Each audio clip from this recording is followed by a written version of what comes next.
हमको बुलाया भी जाता है कि आप आइए देखने के लिए। और जी अगर जी हम जी। देखें तो आज गांव से भी बहुत बड़े बड़े अच्छे बिजनेस हो रहे हैं और बहुत अच्छा अच्छा भी आगे बढ़ रहा है।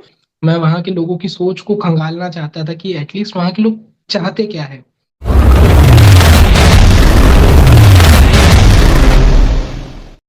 Hello everyone, welcome back to SGSH publication. आज हमारे साथ है मोचा दी मैजिकल विलेज के ऑथर प्रवीण कुमार सर।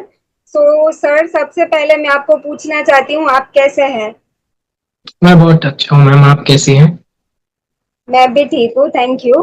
तो आपने जो किताब लिखी है, मैंने अभी थोड़ा पढ़ा है उसके बारे में। वो बहुत ही अच्छी कहानी है, क्योंकि जी हम गांव को भूलते जा रहे हैं और अगर गांव बिल्कुल अगर है भी तो हम उसकी वैल्यू नहीं करते हैं।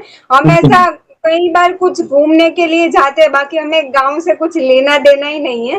लेकिन आपने पूरी अपनी किताब उस पे लिखी है, पहले तो ये बहुत बड़ी बात है। और पहले जी तो जो पहला शब्द है उसके बारे में बताइए, मोचा क्या है? गांव का नाम है कि क्या है उसमें? मैम, ये हमारे यहाँ से मतलब 110 किलोमीटर दूर कान्हा नेशनल पार्क है। उसके पास एक गांव है मोचा। तो ये उसकी कहानी है। मैं बहुत सालों से कंटिन्यूअसली विजिट कर रहा हूँ मोचा को, और मैंने उसको बदलते हुए देखा है। और उसमें बहुत 80% रियलिटी है, 20% वो चीज़ है जो मैं सोचता हूँ कि हो जाए तो ये गांव वैसा बन जाएगा जैसे मैंने किताब में लिखा है। लेकिन ये अभी भी 80% वैसा ही है जैसा किताब में दिखाया गया है। तो ये कान्हा नेशनल पार्क के खटिया गेट के पास एक गांव है, मोचा। अच्छा। हम्म। जी। ओके, तो मतलब आप वो गांव मतलब उस आसपास रहते हैं या फिर आप वैसे ही कभी जाते हैं? ये एक ऐसा जैसे हिडन प्लेस रहते हैं ना इंडिया में, जिसके बारे में लोगों को नहीं पता होता। क्योंकि मैं यहाँ से पास में रहता हूँ, कान्हा नेशनल पार्क हमारे यहाँ से 100 किलोमीटर दूर है। तो हम हम्म। जाते रहते हैं वहाँ, वहाँ देखने के लिए कि किस टाइप की एक्टिविटी होती है, और हमको बुलाया भी जाता है कि आप आइए देखने के लिए, किस तरह से है प्रमोट कीजिए। तो उस उद्देश्य से गए थे, तो उस गांव में भी गए, फिर वहाँ ट्राइबल है और बहुत सारी ऐसी चीजें हैं जो लोगों को खींचती है अपनी तरफ। बस एक बात है कि बस वहां तक के लोग पहले आए, तो एक कैरेक्टर गढ़ना पड़ा कि वो कैरेक्टर उन लोगों को एटलीस्ट वहां यहाँ तक के तो लेके आए, फिर वो आगे फिर बढ़ता जाए। जी। और आपने मतलब इससे पहले भी 3 किताब प्रकाशित की है, जी तो वो बिल्कुल। किस बारे में थी? उसके टाइटल बताइए और वो किस बारे में थी? जी, एक काशी है जो एक यात्रा वृतांत है, काशी सत्य ज्ञान और मोक्ष का संगम स्थल। और ऐसा ऐसा मान सकते हैं महादेव की कृपा से वो बहुत अच्छा रिस्पांस है उसका, लोगों को बहुत हम्म। पसंद आ रही है। और इसके बाद मैंने एक पटरी पर जिंदगी लिखा था, जो रेलवे का एक लड़का है उसकी जिंदगी के ऊपर है, कि उसकी जिंदगी में कैसे स्ट्रगल आए उन्हें, उनने उस ट्रेन मैनेजर की पोस्ट को कैसे अचीव किया। और एक ट्राइबल लड़का जिसके बारे में ये सोचा नहीं जा सकता था कि वो इस टाइप से अचीव कर सकता है। तो हम्म। उसका टाइटल है पटरी पर जिंदगी।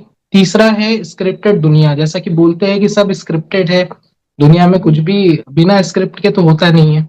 आपको बस एक किरदार दिया गया है, उस किरदार को आपको निभाना है और अंत तक निभाते चलना है। और उसमें ये जो तीसरी किताब है मैंने अपनी नानी को डेडिकेट की थी। उसमें सामने लिखा भी है नानी का नाम।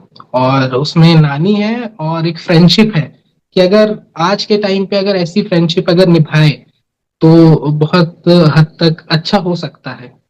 तो तीन हम्म। किताबें तो ये थी, चौथी थी मोचा द मैजिकल विलेज। और गांव की ही कहानी बेसिकली मैंने लिखा था, क्योंकि जैसा आपने पहले भी बताया कि गांव छूटता जा रहा है। तो बस एक हम्म। प्रयास था कि लोग एटलीस्ट गांव को अप्रोच करें, गांव तक के आए, वहां का रहन सहन, वहां के रीति रिवाज, कल्चर, और जंगल की कहानियां देखें। जैसे लोगों को पता नहीं है, लोगों को अपनी ही कहानियों में ज्यादा रुचि है। जंगल के अंदर भी एक कहानियां है, बहुत सारी कहानियां हैं जो होती रहती है, उनकी लड़ाइयों से लेकर एक माँ अपने बच्चों को कैसे पालती है, वो सब इस किताब में है। अच्छा। और सर, जैसा कि हमने देखा है कि ये जंगल, वैसे तो गांव जंगल वो सब एक पार्ट है हमारा, लेकिन अभी अगर हम गांव में भी जाते हैं तो वहां भी सोशल मीडिया का उतना ही प्रभाव है। और अगर हम देखें बिल्कुल तो आज गांव से भी बहुत बड़े बड़े अच्छे बिजनेस हो रहे हैं और बहुत अच्छा अच्छा भी आगे बढ़ रहा है। अभी कोई बिल्कुल इतना ही वो नहीं है कि सबको शहर में ही रहना है। मुझे लगता है कि अभी ये कोरोना के बाद गांव की वैल्यू थोड़ी हुई है। बिल्कुल लेकिन बिल्कुल अभी गांव मतलब हमें गांव की वैल्यू मुझे ऐसा लगता है कहीं ना कहीं थोड़ी बहुत हुई है। लेकिन गांव बिल्कुल वालों को शहर की वो हाँ अट्रैक्शन ज्यादा रहता है कि शहर में बिल्कुल क्या होता होगा, सिटी में क्या होता होगा।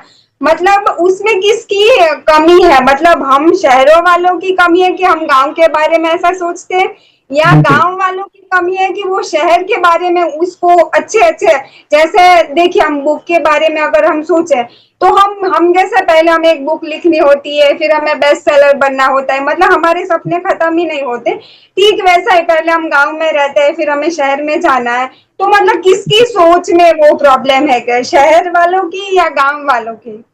देखिए, जब मैं किताब लिखना शुरू किया था तो पहले मैंने कंटिन्यूअसली 3 से 4 बार विजिट किया था। मैं वहाँ के लोगों की सोच को खंगालना चाहता था कि एटलीस्ट वहाँ के लोग चाहते क्या है। तो जो चीज किताब में बताई गई है कि वहाँ स्वास्थ्य सुविधाएं अभी तक नहीं पहुंच पाई है, उतने अच्छे तरीके से नहीं पहुंच पाई है, तो वो एक लैक लगता है कि गांव वाले ये सोचते हैं कि स्वास्थ्य सुविधाएं जैसी शहर में होती है वो आ जाए। दूसरा है कि ट्राइबलों के लिए स्कूल खुल तो गए हैं, लेकिन शिक्षा का अभाव टाइप का है कि वो नहीं भेजना चाहते हैं वहां तक, है ना। या तो हो सकता है वहां से दूर है, या तो और कोई कारण हो सकते हैं। तो ये बहुत मेजर ऐसा लगता है मेरे को कि ये दो चीजें हैं, एक एजुकेशन और दूसरा हेल्थ। जो वो लोग चाहते हैं कि यहाँ अगर हो जाए तो हमें शहर में जाने की जरूरत नहीं है। उनके पास खाना हमसे बहुत अच्छा है, उनके पास एनवायरनमेंट हमसे बहुत अच्छा है, उनके पास कल्चरल वैल्यू हमसे बहुत अच्छी है। और वो जिस टाइप से प्रकृति और अपने बीच संबंध रखते हैं वो भी बहुत अच्छा है, और वो बहुत सीखना चाहिए हमें। तो अगर हेल्थ आ जाए और एजुकेशन आ जाए, है तो पर बेहतर हो जाए, तो शायद नहीं होगा। जैसे मैंने वहाँ एक मेंशन किया है किताब में कि एक महिला का लड़का बुखार से मर गया, उसमें एक हाँ। मेंशन है, तो वो रियल है, वो वहां हो चुका है वो चीज, क्योंकि वो उसको वहां तक के लाने में उसकी डेथ हो गई थी। तो अगर वो चीज होती, और मैंने वो बाद में दिखाई है कि वो लड़के आए, उन्होंने हेल्थ सर्विस ठीक की, तो अब वो महिला को अपने बच्चों को लेके उधर ना जाना पड़े। तो ये अगर चीज अगर अगर कोई आ जाता है, क्योंकि किताब लिखने का यही पर्पस है कि उसको पढ़े और लोग आए, और किसी के दिमाग में तो कुछ आइडिया जगे कि हम इनके लिए कुछ करना चाहते हैं, तो हम इस माध्यम से कर सकते हैं। अगर हम टूरिस्ट को लेके आ गए तो यहाँ वो चीजें आ जाएंगी, यहाँ हेल्थ आ जाएगी, यहाँ एजुकेशन आ जाएगा, क्योंकि डेवलपमेंट होना है तो इसी बहाने उनका भी कुछ भला हो जाएगा। तो ये जो मैं मानता हूँ कि दो चीजें हैं, हेल्थ और एजुकेशन। ये आपने बहुत सही बताया कि गांव में मतलब अस्पताल की कमी बोले या डॉक्टर की कमी बोले या हमारी कमी बोले, वहाँ बिल्कुल ये प्रॉब्लम होती है। मैं भी कुछ लोगों को जानती हूँ, मतलब मेरे ही फैमिली में जो गांव में रहते थे, लेकिन वो सुविधा के मतलब वो अकेले थे, तब उनके पास कोई नहीं था तो वो जा नहीं पाए तो उनकी डेथ हो गई, तो वो मैं समझ सकती हूँ। जी। लेकिन मुझे ऐसा लगता है कि सिर्फ गांव वालों को, मुझे ऐसा लगता है सिर्फ वही समझ सकते हैं, क्योंकि बोलते हर कोई है, जैसे कि गवर्नमेंट बोलती है कि गांव में ये करेंगे हम्म, और वो हो भी रहा है। अगर आप देखेंगे तो गांव के रास्ते यहाँ से सिटी से ज्यादा बिल्कुल वहाँ और अच्छे कर बिल्कुल दिए गए। पर मुझे बिल्कुल ऐसा लगता है कि अगर गांव वाले अच्छा एजुकेशन में सिर्फ फोकस करें ना तो बहुत कुछ कर सकते हैं। बिल्कुल डेफिनेटली बिल्कुल खेती हमारे लिए बहुत ज्यादा इम्पोर्टेंट है, बिल्कुल लेकिन जो हम शार्क टैंक और ऐसे बिजनेस में कैसे देखते हैं, वो अलग अलग न्यू टेक्निक लाते हैं गांव वालों बिल्कुल के लिए। तो मुझे ऐसा लगता है कि गांव वालों को अपनी प्रॉब्लम खुद ही सॉल्व करनी होगी, खुद ही बिल्कुल रास्ते बिल्कुल ढूंढने पड़ेंगे। बिल्कुल क्योंकि कई बार ऐसा होता है कि वो किसी मीडियम के थ्रू जाते हैं, मतलब किसी को बिल्कुल कुछ गवर्नमेंट से काम होता है तो किसी और के पास है, वैसा मैंने मूवी में भी बिल्कुल देखा है कि वो जी, किसी दूसरे के उससे जाते हैं और वो बात गवर्नमेंट तक पहुंचती है, तो उसमें बहुत ऊपर नीचे हो जाता है और कई बार ट्रस्ट इश्यू भी हो जाता है। तो मुझे बिल्कुल ऐसा लगता है कि जिस दिन गांव वाले एजुकेशन में फोकस उसमें ही फोकस करेंगे ना, तो उस दिन बिल्कुल वो गांव वाले अपने जो भी नेबर्स हैं उनको भी आगे ला सकते हैं। बिल्कुल बट बिल्कुल हमें मैम, ऐसा देखने को मिल रहा है कि आधे गांव वाले छूटते ही जा रहे हैं, गांव बिल्कुल ही छोड़ रहे हैं और जो बिल्कुल आसपास के शहर है वहां जा रहे हैं। तो आपको क्या बिल्कुल। लगता है कि मतलब ज्यादातर एजुकेशन की कमी है या उनके पास जो इंफॉर्मेशन है वो फिल्टर करके जा रही है, क्योंकि वो किसी मीडियम के थ्रू जा रही है, वो डायरेक्ट उन तक नहीं पहुंच रही है। मैम ऐसा है कि ना, देखिए हर स्तर पे ना अलग अलग चीजें हो रही है। मतलब गवर्नमेंट कर रही है, लेकिन वहां तक के पहुंच नहीं पा रहा है ना। हाँ बीच में वही। ही ऐसा, बीच में ही खत्म हो जा रहा है। जैसे 1 रुपए अगर प्रोवाइड करेंगे तो वहां तक के 25 पैसा पहुंच रहा है। तो और एक और चीजें हैं उनके पास, जैसे आपने बताया इंफॉर्मेशन नहीं है। जैसे सरकारी योजनाएं बहुत अच्छी है, वहाँ ट्राइबल रहते हैं और ट्राइबल्स के लिए यहाँ बहुत अच्छे वेलफेयर स्कीम्स है, लेकिन वहां तक की वो चीज पहुंच नहीं पा रही है। कि जैसे उस किताब में मेंशन भी है कि ट्राइबल्स के लिए एक स्कीम्स लॉन्च की गई थी कि वो अपने जो पशुओं के उपचार के लिए अपने जो बच्चे हैं अगर वो 10th पास है तो उनको नजदीकी केंद्र तक के पहुंचा सकते हैं, और हम मतलब गवर्नमेंट उनको फ्री शिक्षण देगी, एटलीस्ट अपने खेती और अपने जानवरों की रक्षा के लिए। तो उनसे उनको आय भी हो जाएगी। पर ये स्कीम्स का उनको पता नहीं है, और ये स्कीम्स हाँ का ना पता होने के कारण ना वो अपनी लड़कियों को भी अपने पास रखते हैं और लड़कों को भी अपने पास रखते हैं कि नहीं, बाहर क्यों जाना, इस टाइप से। तो अगर ये वाली चीजें अगर उन लोग को पता हो जाए, जैसे लैक ऑफ इंफॉर्मेशन है, तो वो अगर सही सही इंफॉर्मेशन उनको पता चल जाए तो भी बहुत कुछ हो सकता है। उनके पास जड़ी बूटियों का अच्छा नॉलेज है, जंगल से जो जड़ी बूटियां निकलती है उनको मार्केट में लाया जा सकता है। बट ये है कि कोई मीडिएटर के थ्रू ना जाए, डायरेक्ट सरकार और ट्राइबल लोग अपने बातचीत करके निर्णय करें, क्योंकि मीडिएटर आ जाता है तो फिर बहुत दिक्कत होना शुरू हो जाती है। और जब किताब में भी ये चीज अच्छे से मेंशन की गई है कि उस लड़के ने सिर्फ उनको रोजगार के साधन उपलब्ध कराए, बाकी आगे की राह जो है वो गांव वालों ने अपने हिसाब से पूरी बना ली। अगर उनके पास पानी था तो उनने मोटर लिए, उन पैसों से जिन पैसों को उनने दिया तो वो मोटर लाके उनने घर घर तक के नल पहुंचाया। तो ऐसी बहुत सारी चीजें हैं, सिर्फ उनको एक रास्ता टाइप का दिखाया है, उनने फिर अपनी राहें खुद बना ली। तो वो ये चीज वहां है, मतलब वहां के लोग है वैसे कि बस उनको एक ऐसा पुश चाहिए, वो अपने अपने से सब कुछ करने को तैयार है। वो मिशन है। और कई बिल्कुल बार अगर हम देखें ना, अगर हम सिटी में हम इतने एजुकेट होने के बाद भी हमें कुछ बहुत सारी इंफॉर्मेशन नहीं पता होती है और हमें मिसगाइड किया जाता है, तो गांव वालों की बात तो बहुत दूर आती है, हम शहर वालों को आधी बात तो पता ही नहीं होती है। और अगर पता चलती है तो भी मीडियम थ्रू पता चलती है, जिसमें आधी इंफॉर्मेशन तो घुमा फिरा के होती है। तो आई थिंक गांव वालों तक तो थोड़ा सफर बहुत मुश्किल है, बिल्कुल क्योंकि हम इतने पढ़े लिखे होने के बाद भी आधा तो हमें पता ही नहीं रहता है, और पता होता है तो भी वो आधी इंफॉर्मेशन होती है या गलत होती है। हम जब मैंने पब्लिकेशन स्टार्ट किया था मुझे बहुत मिसगाइड किया था, बट अभी धीरे धीरे मैं समझ रही हूँ, तब मुझे पता चलता है कि वो मिसगाइड हुआ था। तो मतलब हम इतने पढ़े लिखे होने के बाद भी वो मिसगाइड और सच और झूठ में अंतर नहीं कर पा रहे, तो उन लोगों के लिए तो बहुत मुश्किल होता होगा। तो अगर किसी को सच या झूठ के अंदर जो मीडियम है वो कैसे पता लगाए कि ये सच इंफॉर्मेशन है और ये गलत इंफॉर्मेशन है, कुछ ऐसा हो सकता है कि पता ये चले? तो ना, मेरे हिसाब से ये ना इंसान टू इंसान वेरी करती है। अगर इंसान का उद्देश्य अच्छा है, वो अच्छा है, तो वो अच्छा ही चाहेगा हर किसी का। क्योंकि हर कोई ना, जैसे अगर पब्लिशन की भी बात करें, पब्लिकेशन में बहुत सारे स्टेजेस पे हर कोई काम करता है, किसी एक का तो काम नहीं है। तो उसमें ये चीज बताया गया है कि वो जो दो लड़के हैं वो बिना गांव के अधूरे हैं, बिना जंगल सफारी के अधूरे हैं और बिना गांव वालों के अधूरे हैं। तो वो एक हर स्तर पे ना टीम वर्क एक बिल्ट होता गया है। कि जैसे वो अगर आए हैं फॉरेनर लोगों को अगर गांव दिखाने के लिए, तो गांव वालों ने इतना अच्छा कोऑर्डिनेशन बैठाया है उन लोगों के साथ कि वो उनके जैसे उनको भी अपना समझते हैं जो कि टूरिस्ट आए हैं। तो अगर ये चीज अगर मतलब उसमें लाइन है एक कि शायद विश्वास दुनिया की सबसे खूबसूरत चीज है जिस पे रिश्तों की नींव टिकी हुई है। तो अगर हम उनका विश्वास जीत जाए, और वो बहुत कठिन काम है, गांव वालों का विश्वास जीतना सही में बहुत कठिन काम है, अगर वो जीत जाए तो मैं समझता हूँ कि ये 50 से 60% ये समस्या हल हो जाएगी कि गांव वाले भी हमारे साथ आकर एक अच्छे भविष्य का निर्माण कर सके। पर उनको भी ये समझ है कि कौन सा इंसान अच्छा है और कौन सा नहीं। वो बहुत अच्छे पारखी होते हैं। तो अगर उनको सब चीज अच्छे से पता चल जाए, और वो अगर सामने वाले पे अगर भरोसा दिखा दे, तो फिर हो सकता है बदलाव। और वहाँ बहुत सारे ऐसे एनजीओ भी काम कर रहे हैं जो कि हर 1-2 महीने में शिविर लगाते हैं।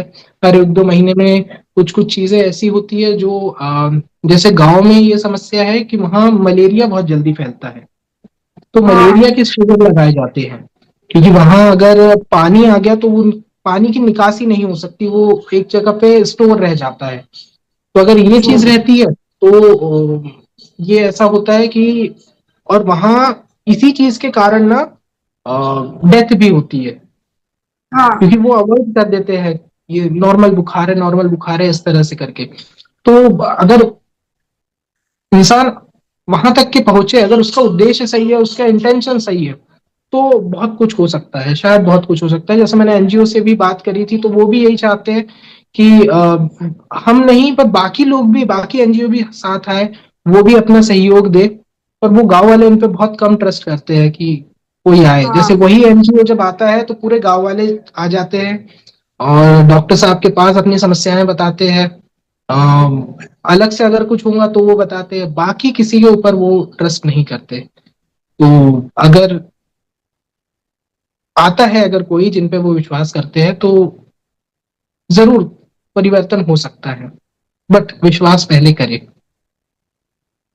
विश्वास बिल्कुल। और अगर मैं ऐसा मानती हूँ कि एनजीओ पता नहीं वो काम करते हैं, वो भी आई थिंक एनजीओ और गवर्नमेंट दोनों को हम एक ही नाम दे बिल्कुल सकते बिल्कुल। हैं, क्योंकि वहां भी कई सारे मीडियम बीच में आ जाते हैं। तो मुझे बिल्कुल लगता है बिल्कुल। एनजीओ से ज्यादा अगर कोई एक सच में एक स्ट्रॉन्ग फाउंडेशन हो तो वो शायद और अच्छे से कर पाए। बिल्कुल बिल्कुल। और आपको ऐसा क्या लगता है कि गांव में मतलब थोड़े से सुधार हो तो आगे जाके गांव का जो भी स्टेट जो मतलब अभी लेवल है उससे थोड़ा बढ़ सकता है? ऐसे क्या हमें? जैसे ना, पहली है, मैंने देखा हूँ, फिर भी मैं बोलूंगा कि बहुत अच्छा है। जैसे रोड कनेक्टिविटी बहुत अच्छी है ना। मैं हाँ पहले से भी उस गांव पे, मैं पर्टिकुलर उस गांव के बारे में बात करूंगा, तो मैं उस गांव पे जाता था बहुत पहले। तो मैंने ये देखा था कि रोड ठीक है, पर वहीं तक के बनी हुई है जहां तक के उनकी अप्रोच है। वहां उससे आगे भी लोग रहते हैं, पर वहां ऐसा कुछ रोड है नहीं। लेकिन जैसे जैसे समय बदला तो वहां भी रोड आने लगी, तो रोड्स आ गई है। दूसरा, हेल्थ सेक्टर मजबूत हुआ है, लेकिन उतना मजबूत नहीं हुआ है। हाँ तो अगर जो प्राथमिक सुविधाएं जिसे कहते हैं, शिक्षा, स्वास्थ्य, अगर ये आना शुरू हो जाए तो चेंज आना हो जाएगा, चेंज हो जाएगा, मेरा ऐसा मानना है। जी जी सर, और मुझे भी ऐसा लगता है। और अभी आप कि आप 10 साल हो गए, 2014 में आपने स्टार्ट किया था, बिल्कुल बिल्कुल। और आई थिंक ये आपका 11वां साल है राइटिंग बिल्कुल का। बिल्कुल। तो मतलब आपने अपनी राइटिंग जर्नी से क्या सीखा है? उसमें आपने लिखा था कि किसी ने कहा है कि मतलब लिखने का है तो सोचना हाँ है तो बिल्कुल सोचो, लिखना है तो लिखो। मतलब आपने क्या बिल्कुल। अपनी राइटिंग जर्नी से सीखा है? मैंने मैम एक ही चीज सीखी है। जैसे मैं प्रयोग करता हूँ अपने दिमाग पर कि मैं और क्या बेहतर लिख सकता हूँ। मैं एक ही टॉपिक नहीं चुनता, मैं दूसरे दूसरे वेरियस टॉपिक पर ऐसा रिसर्च करना और खंगालना उनकी बातों को। तो वो चीज मैं करता हूँ। उसमें गुलजार साहब का एक कोट है कि ये करते की विद्या है, ये करने से आती है। लिखने की विद्या लिखने से आती हाँ है। वो। जब तक कि आप सोचेंगे नहीं और उस चीज पे लिखेंगे नहीं, तो फिर हम्म। मुश्किल है। जैसे बोलते हैं कि गुलजार साहब ये कहते हैं कि आप ऑथर बन जाएंगे, अपने आप बन जाएंगे, लेकिन पहले लिखो, लिखो, खूब लिखो, लिखो। लिखो, पब्लिश कराओ।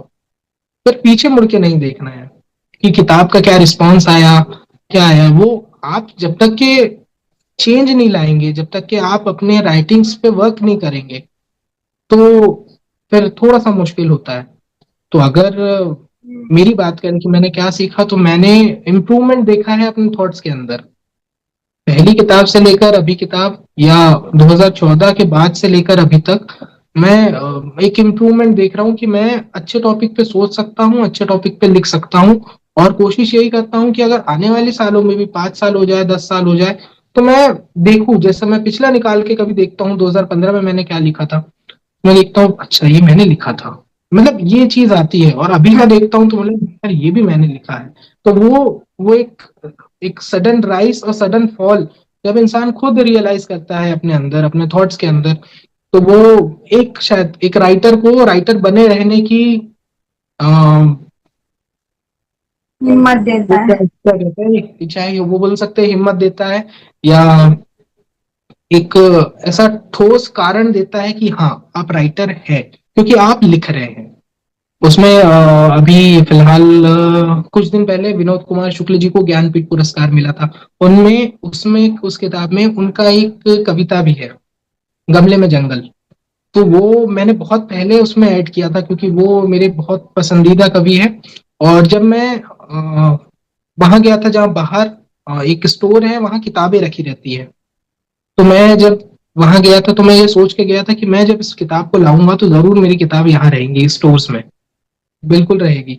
तो जब मैं अपनी किताब लेके गया था, तो वो सर ने जो बाहर थे वहाँ, फील्ड डायरेक्टर साहब थे, एसडीओ साहब थे, उनने जब इनॉग्रेशन किया, किताबें रखवाई, तो विनोद कुमार शुक्ल जी की किताब के बाजू में मेरी किताब थी। तो वो देखना इतना अच्छा था मेरे लिए कि यार मैं जिनको पढ़ रहा था, और वही किताब जिनका जिनकी कविता बुक में है, गमले में जंगल, उसी किताब के बाजू में वो किताब रखी थी। तो ये मेरे लिए पर्सनली बहुत बहुत अच्छा, मतलब एक गिफ्ट टाइप का है कि उन्होंने, चलिए, उनके बाजू में तो दिया मुझे स्थान। तो इस तरीके का था। तो यही है कि अगर बाजू में इंसान आ जाए धीरे धीरे, तो वो बस घमंड नहीं करना है, बस लिखते रहना है और कुछ नहीं, बस be humble and keep writing.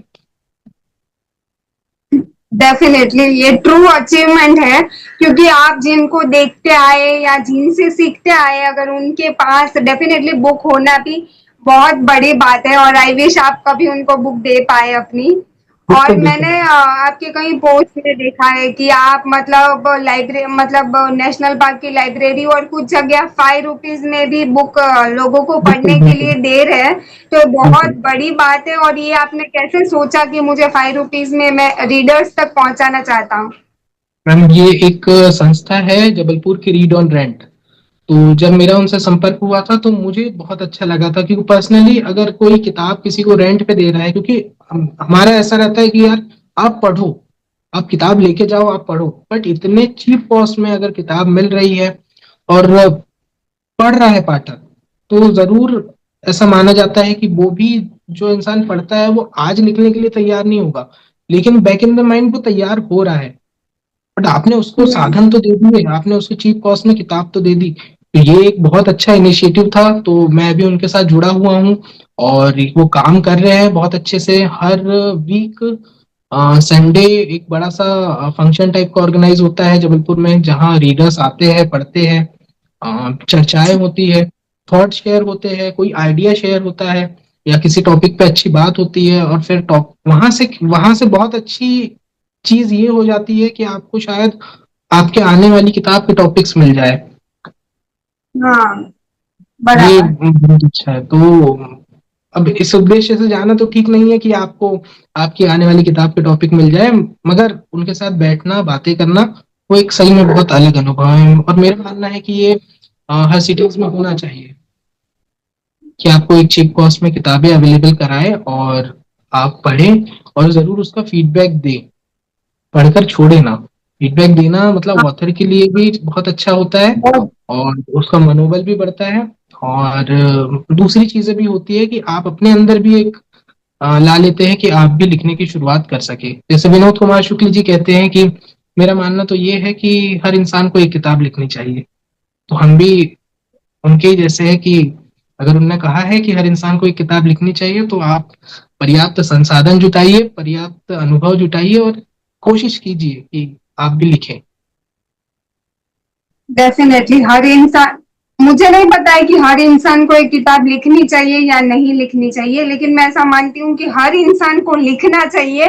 फिर वो पब्लिश कराए ना कराए वो अलग बात है, क्योंकि वो फिर सारा मॉनेटरी पैसे की बात आ जाती है। जी। लेकिन लिखने में ना आपको पैसे लगते हैं ना कुछ होता है, और उसके जो राइटिंग के बेनिफिट्स है वो बहुत सारे होते हैं, स्पेशली टाइपिंग के जमाने में अगर हम लिख रहे हैं, डेफिनेटली हम अपना कंटेंट भी टाइप करना पड़ता है उसको पब्लिश बिल्कुल करने के लिए, बट जब हम उसके जो पहले के थॉट्स होते हैं उसको तो डेफिनेटली हम बुक में ही लिखते हैं। और उसके बाद जिस तरह हमारा माइंड डेवलप होता है, आपने बताया कि 10 साल पहले आप क्या लिखते थे, अभी आप क्या बिल्कुल लिख रहे हैं, तो बहुत ज्यादा जैसे जैसे हम हमारी राइटिंग ओल्ड हो जाती है उसमें बहुत गहरी बातें आ जाती है। और बिल्कुल इसीलिए हमारे पास कुछ राइटर है जिसको हम एग्जाम्पल के रूप में आगे लेके जाते हैं। बिल्कुल ये बहुत बड़ी बात आपने बताई है। बिल्कुल। और सर, आप बुक्स रीड करते हैं और आपकी कौन सी फेवरेट बुक है?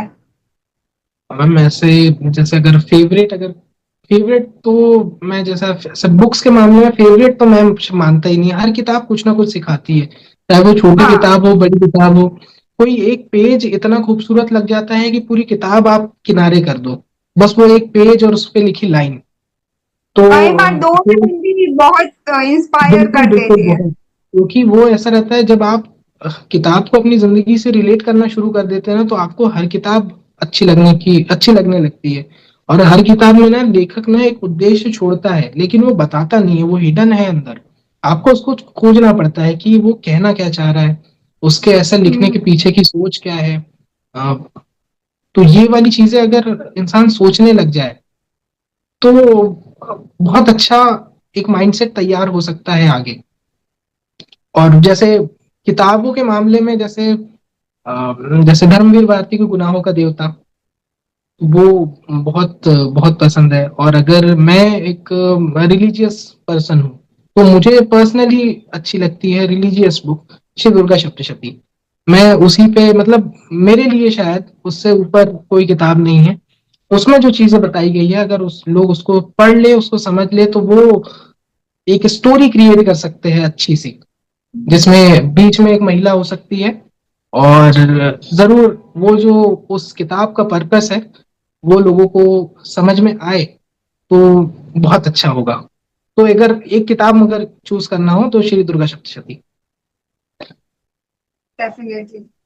और मुझे ऐसा लगता है कि आपको पढ़ना पसंद हो या ना हो, बट वो पढ़ना जरूरी है, क्योंकि बिल्कुल जितना हम फिजिकल फिटनेस की बहुत बात करते हैं कि एक्सरसाइज करनी चाहिए, ये करना बिल्कुल चाहिए, वो करना चाहिए, बट कोई भी मेंटल फिटनेस की बात नहीं करता बिल्कुल है। और मेंटल फिटनेस सिर्फ राइटिंग और रीडिंग से ही आती है। फिर हम भले बुक ना लिखे, बट नॉर्मली ग्रेटिट्यूड अफर्मेशंस लिखे, तो मुझे ऐसा लगता है कि ये दोनों चीज मेंटल हेल्थ के लिए बहुत ज्यादा बिल्कुल इम्पोर्टेंट है। बिल्कुल बिल्कुल सही जी। में। जी सर, और बाकी मेरा सेकंड लास्ट क्वेश्चन है कि आप अगर कुछ अपनी ऑडियंस को बताना चाहें तो आप बता सकते हैं, उनके लिए आप क्या बताना चाहते हैं? मैं बस उनसे एक ही चीज कहना चाहता हूँ, खूब पढ़े, अच्छा पढ़े और कोशिश करें कि लिखे। और भविष्य में हो सकता है आप छपवाए भी, लेकिन उसके लिए पहली शर्त है कि आप अच्छे सोचे और अच्छा लिखिए। जैसे तीन चीजें हैं, दृष्टा, श्रोता और वक्ता। पहले आप देखते हैं, फिर आप महसूस करते हैं, सुनते हैं। तो चौकन्ने रहिए, सुनते रहिए कि लोग क्या कह रहे हैं, किस पर्पस में कह रहे हैं। और देखिए कि लोग बदलाव किस तरह से हो रहा है। लोग आज ये चीज कह रहे हैं और कुछ दिन बाद वो चीज अलग तरीके से कह रहे हैं, तो क्या बीच में कौन सा चेंज आ गया है। और तीसरा होता है वक्ता। तो ये वक्ता में ना लिखना भी है और सोचना भी है। तो अगर ये तीन चीज इंसान फॉलो कर ले, कोई भी, हमारे पाठक समूह भी, क्योंकि उनकी उनकी सहायता से ही एक लेखक लेखक कहलाता है। अगर पाठक नहीं होंगे तो लेखक का कोई अस्तित्व होगा ही नहीं।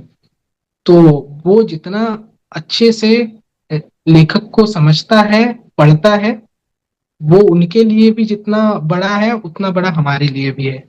तो अगर हमारी ऑडियंस है तो उनसे एक ही चीज कि आप खूब पढ़े, अच्छा पढ़े और अच्छा लिखे। आपका लिखना बहुत काम आ जाएगा दूसरों के लिए। आप पता नहीं कौन किस सिचुएशन से गुजर रहा है, लेकिन आपका लिखना उस इंसान को उस परिस्थिति से बाहर ला सकता है। तो लिखिए। तो बिल्कुल। भाई, मतलब स्टार्टिंग में ऐसा नहीं है कि हमें अच्छा ही लिखना है, कैसा भी लिखिए, आपको जो भी। और बस जैसे कि हाँ। जब मैंने स्टार्ट किया था या आपने भी किया होगा, तब हम सिर्फ नॉर्मल ही लिखते थे जो हाँ हाँ, हमारे थॉट्स विचार थे। धीरे धीरे हमें लगा कि इसको और अच्छा बिल्कुल करना चाहिए, और अच्छा करना चाहिए। तो समय के साथ आप खुद भी, आप नहीं चाहेंगे तो भी आपका माइंड ग्रो होता ही रहेगा, बिल्कुल वो बिल्कुल। राइटिंग का पावर है। तो डेफिनेटली सही बोला कि लिखिए, भले आपको जो करना है, बट लिखिए जरूर जो भी है आपका। और सर, मेरा लास्ट क्वेश्चन है कि आपका एक्सपीरियंस एसजीएसएच पब्लिकेशन के साथ कैसा रहा? और जैसे कि हमें पता है कि 3 किताब आपने पहले किसी और पब्लिकेशन के साथ पब्लिश की थी, तो आपको यहाँ क्या अलग लगा? और हमें कोई इम्प्रूवमेंट की जरूरत है तो भी बताइए। और आपने एसजीएसएच पब्लिकेशन को कैसे फाइंड किया? मैंने इंस्टा पे, जैसे मेरी स्टोरी पूरी हो गई थी, मैं एकदम जेन्युइनली आपको बताता हूँ कि क्या हुआ था। मेरी स्टोरी पूरी हो गई थी, अब मैं देख रहा था कोई अच्छा पब्लिशर। मेरा ये मानना है कि मैं चेंज करते जाऊं पब्लिशर, मैं एक के पास ना रुकूं। मैं क्योंकि ऐसा है कि अलग अलग लोगों से जब आप अनुभव साझा करते हैं तो वो काम आ जाता है, किसी एक के साथ बने रहना जड़ हो जाता है। तो मैं ऑलमोस्ट ऐसा सोच लिया था कि नहीं, अब मैं कोई पब्लिशर देखता हूँ। तो मैं इंस्टाग्राम स्क्रॉल कर रहा था तो आपके पब्लिशर पब्लिकेशन का नाम आया। फिर मैंने उसमें जो सुविधाएं थी वो देखी, और प्राइस मुझे काफी बहुत अच्छा लगा। तो मैंने सोचा कि एक बार कांटेक्ट करते हैं। फिर बातचीत हुई। और फिर जब फर्स्ट, जो एक चाहता है ना एक लेखक, उसका कवर पेज, बुक का कवर पेज, वो इतना इतना अच्छा था। मतलब जिस तरह से मैंने आपकी टीम को बताया कि नहीं, मुझे ये वाला चाहिए, मुझे गांव चाहिए, मुझे जंगल चाहिए, और प्लस हमारे यहाँ का जो स्टेट एनिमल है बारहसिंगा, वो चाहिए किताब पे, तो प्लीज आप ट्राई करना। दो तीन आपने भेजा मुझे, और फाइनल इतना जबरदस्त हुआ। और फिर जब आपने सलाह दी, सर हम इसको मैट में भी कर सकते हैं, हम इसको दूसरे इसमें भी छाप सकते हैं, आप बताइए। मैंने आपसे कहा था कि मैम आपको जैसा भी लग रहा है आप वैसा कीजिए। और वो मैट इतना खूबसूरत लग रहा है, वो देखने से ही बहुत अच्छा लगता है दूर से। उसको जब इंसान पकड़ता है तो बोलता है कि नहीं, पुरानी किताब से ये कलर, और ये जो, ये बहुत अच्छा है, ये मानना पड़ेगा। तो सबसे जो की पॉइंट रहता है ना, जो एक ऑथर को अट्रैक्ट करता है पब्लिकेशन की तरफ, उसका बिहेवियर। जैसे कोई भी हो, एक फोन पे आप अवेलेबल है, तो ये बहुत ज्यादा अच्छा है किसी भी ऑथर के लिए, किसी भी पब्लिकेशन के लिए, उसके बीच रिलेशन अच्छा करने के लिए, कि आप एक फोन पे अवेलेबल हो। आपने जो चेंज बताए हैं वो समझ रहा है पब्लिकेशन वाला कि नहीं, मतलब ऑथर को इस टाइप से चाहिए, इस थीम पे चाहिए। तो वो बहुत अच्छा था। उसके बाद से प्रिंट क्वालिटी से लेके फोन साइज, मतलब सब चीजें उसमें, कहीं भी कोई भी किसी तरीके का माइनस पॉइंट मुझे नजर नहीं आया। और जैसे आपने बोले कि सर आप सलाह देना कुछ, तो पब्लिकेशन के मामले में तो मैं, मतलब कुछ बोलने के लिए पॉइंट्स जो देते हैं ना, जैसे चोर चोरी करके चले जाता है तो कुछ सुराग देता है, उसमें कुछ भी नहीं दिखा मुझे, कि सब A1। चाहे बुक कवर हो, चाहे रिलेशनशिप हो, चाहे दूसरी और कोई बातें हो, कि सर हम इस तरह से कर सकते हैं, इस तरह से कर सकते हैं। ठीक है, वो एक जो बिल्ट होता है ना, वो ट्रस्ट, जैसा मैं बताया, तो ट्रस्ट आपने ले लिया था, तो इसके बाद फिर कुछ करने की जरूरत नहीं थी। और फिर बाद में फिर अब किताब आ गई, और जब हाथ में आई तो फिर और खूबसूरत लगी, कि उसका कवर पेज और अंदर का फॉन्ट।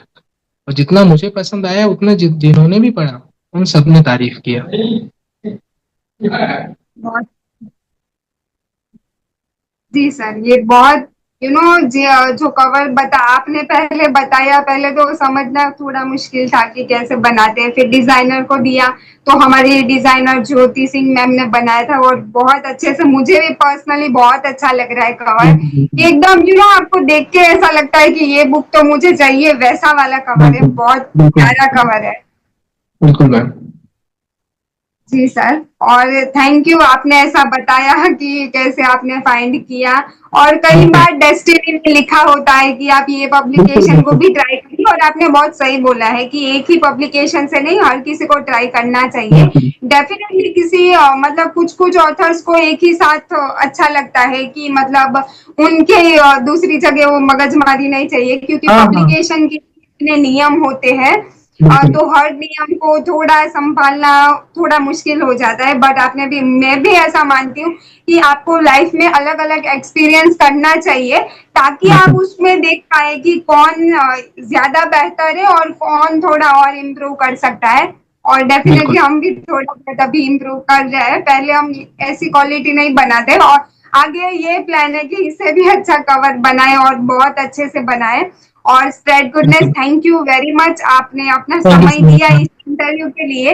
ये हमारे लिए बहुत बड़ी बात है। और आपने जो किताब लिखी है ना, मोचा दी मैजिकल विलेज, बहुत प्यारी किताब है, और उसमें जो बिल्कुल। स्टोरीज है, और डेफिनेटली मैं पूरा समय की वजह से नहीं पढ़ पाई, लेकिन मैं पढ़ के आपको पूरा रिव्यू दूंगी। बिल्कुल। बिल्कुल। बिल्कुल। किताब का अंदर का फॉन्ट कवर बहुत अच्छा लग रहा है, बिल्कुल। और मुझे बिल्कुल। भी बहुत अच्छा लगा। और स्पेशली जो आप प्रमोशन कर रहे हो, मुझे वो अच्छा लगा। आप सोशल बिल्कुल। मीडिया में कभी किसी इन्फ्लुएंसर से करवा लिया, कभी रिव्यू वो कर बिल्कुल। दिया, तो अपनी किताब पब्लिश होने के बाद भी उतनी मेहनत करना वो आप कर रहे हैं, वो बहुत सबसे बड़ी बात है, जिसके लिए मैं सच में आपको अप्रिशिएट करना चाहूंगी।